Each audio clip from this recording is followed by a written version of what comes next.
சுறுசுறுப்பான அணில். ஒரு பசுமையாக பறவைகள் பாடும் அழகான காட்டில் ஒரு அணில் குடும்பம் வாழ்ந்து கொண்டிருந்தது. அந்த குடும்பத்தில் அம்மா அணில், அப்பா அணில், 3 குட்டி அணில்கள் இருந்தனர். அவர்கள் மரத்தின் மேலே ஒரு குழியில் தங்கள் வீட்டை அமைத்திருந்தனர்.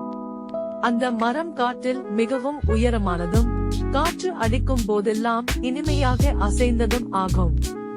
அணில் அம்மா தினமும் பழங்கள், பருப்புகள் தேடி வந்து தன் குட்டிகளுக்கு உணவளிப்பாள். அப்பா அணில் மரத்தின் கிளைகளை சேர்த்து தங்கள் வீட்டை சீராக வைத்துக் கொண்டிருந்தான். குட்டி அணில்கள் எப்போதும் மகிழ்ச்சியாக விளையாடிக் கொண்டிருந்தன. ஒரு நாள் காலை அவர்கள் விளையாடிக் கொண்டிருக்கும் போது கீழே புல்வெளியில் ஒரு கருப்பு பாம்பு வழுக்கி வந்தது. அது மெதுவாக மரத்தின் அடிப்பகுதியை நோக்கி நகர்ந்தது. பாம்பின் கண்கள் மின்னின, நாக்கு வெளியே நீண்டு ஷிஷ் என்று சத்தமிட்டது.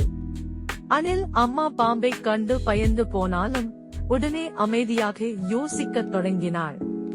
அவள் தன் குட்டிகளை கூப்பிட்டு, குட்டீஸ், சீக்கிரம் கூட்டில் உள்ளே போங்க, வெளியே வராதீங்க என்று சொன்னாள். குட்டிகள் கூட்டின் உள்ளே சென்று ஒளிந்து கொண்டன. அவள் யோசித்தாள், இந்த பாம்பை எதிர்கொள்ள முடியாது, இதை குழப்பணும். அந்த யோசனையோடு அருகிலிருந்த சில காய்ந்த பழங்களை எடுத்தாள். பாம்பு மரத்தில் ஏறத் தொடங்கிய போது அவள் அந்த பழங்களை அதன் மீது எறிந்தாள். ஒரு பழம் பாம்பின் தலைக்கு பட்டது. பாம்பு கோபத்தில் ஷிஷ் என்று சத்தமிட்டது. அணில் அப்பாவும் அந்த சமயத்தில் வந்தான். நாம இதை ஒன்றாக திசை திருப்பலாம் என்று அவன் சொன்னான். அவர்கள் இருவரும் பாம்பை சத்தம் போட்டு கவனத்தை மாற்றினர். பாம்பு கோபத்தில் மேலே ஏறியது. அந்த சமயத்தில் அணில் அம்மா மரத்தின் மேலிருந்த ஒரு பெரிய இலைக்கட்டை பாம்பின் மீது தள்ளினாள். அந்த இலை பாம்பின் தலைக்கு விழுந்தது. பாம்பு குழப்பமடைந்தது. அவள் உடனே ஒரு காய்ந்த கிளையை எடுத்துக்கொண்டு பாம்பின் வாலை அடித்தாள். பாம்பு வலியால் துடித்து கீழே விழுந்தது. பின்னர் வலியுடன் சுழன்று காட்டுக்குள் ஒதுங்கிச் சென்றது. அணில் குடும்பம் அதிர்ச்சியில் இருந்து வெளியே வந்தது. குட்டிகள் தங்கள் அம்மாவை அணைத்து, அம்மா, நீ ரொம்ப புத்திசாலி, நீங்க தான் எங்க ஹீரோ என்று சொன்னார்கள்.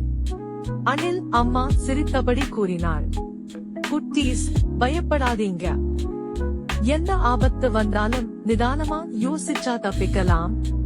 அந்த இரவு அவர்கள் மகிழ்ச்சியுடன் உறங்கினர்.